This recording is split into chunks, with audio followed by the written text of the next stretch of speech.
I am prepared to take on the billionaire class.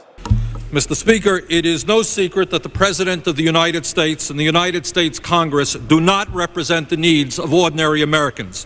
And one of the major reasons for that is that we have an approach to campaign financing which, to a very large degree, allows wealthy people and major corporations to buy and sell politicians.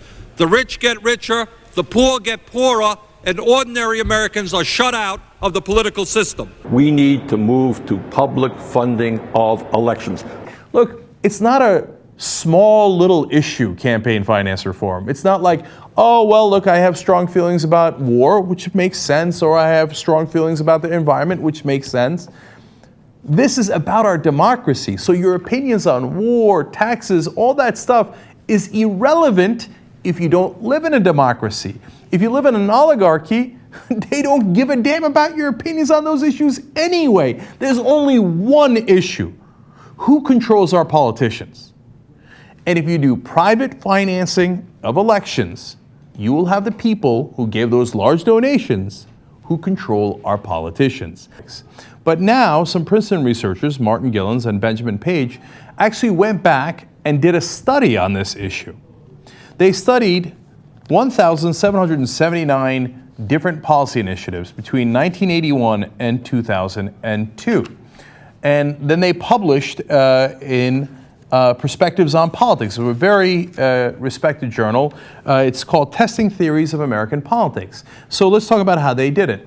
They said they then compared those policy changes, the ones that they studied, with the expressed opinion of the United States public, comparing the preference of the average American at the 50th percentile of income to what those Americans at the 90th percentile preferred, as well as the opinions of major lobbying or business groups. So now this is a really interesting way of doing it. They take an issue, they see which way did it go in the voting, right? And then they say, all right, at the time, what was the public opinion poll on the 50th percentile? And then the top 10%, and then lobbyists and business groups. I'm on pins and needles as I'm reading the beginning of this story to see how it turned out. Well, I have bad news for you guys. Quote, the preferences of the average American appear to have only a minuscule, near zero, statistically non-significant impact upon public policy. An oligarchy is a system where power is effectively wielded by a small number of individuals, defined by their status called oligarchs. Members of the oligarchy are the rich, the well-connected, and the politically powerful, as well as particularly well-placed individuals in institutions like banking and finance or the military. Now, usually, Russia is referred to as an oligarchy, and a lot of other countries that are run by a small set of elites are referred to as an oligarchy, but almost never the United States.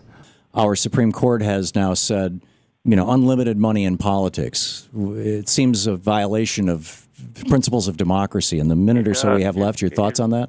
It violates the essence of what made America a great country in its political system. Now it's just an oligarchy with unlimited political bribery being the essence of getting the nominations for president or the elected president. And the same thing applies to governors and U.S. senators and Congress members. So now we've just seen a complete subversion of our political system as a payoff to major contributors. I support Bernie Sanders because we need a government that supports middle-class working Americans instead of the wealthy billionaires. Simple as that. Of any issue that I hope we bring people from all political persuasions about. I don't care if you're a conservative or a progressive or whatever you may be. We have got to fight to defend American democracy and not allow billionaires to take it over. I am prepared to take on the billionaire class. Senator Bernie Sanders, independent senator from Vermont. Last year, he introduced a constitutional amendment to overturn the Citizens United ruling that allowed unrestricted secret campaign spending. We need to move to public funding of elections. These people, Amy, have billions of dollars. The Koch brothers are worth $80 billion. For them to plop a few $1 billion into the political process, for Sheldon Adelson to call prospective Republican nominees for the presidency to come before him, to hear what they have to say, so maybe he can anoint them with his hundreds of millions of dollars is just an outrage to the struggles that people have undertaken in this country for a democracy. If you go up to the average person and say, guess what? We have given you more freedom. Previously, you could only spend $125,000 in direct contributions to candidates. Now you have the freedom to spend $4 or $5 million. People will look at you like you are crazy. This is freedom for a handful of the wealthiest people in this country to undermine American democracy and to buy elections. That is, to my mind, not what democracy is supposed to be about. And let me add this, Amy, because I think a lot of people, who have concerns about the economy, healthcare, the environment, they say, well, this is really not all that important. They're wrong.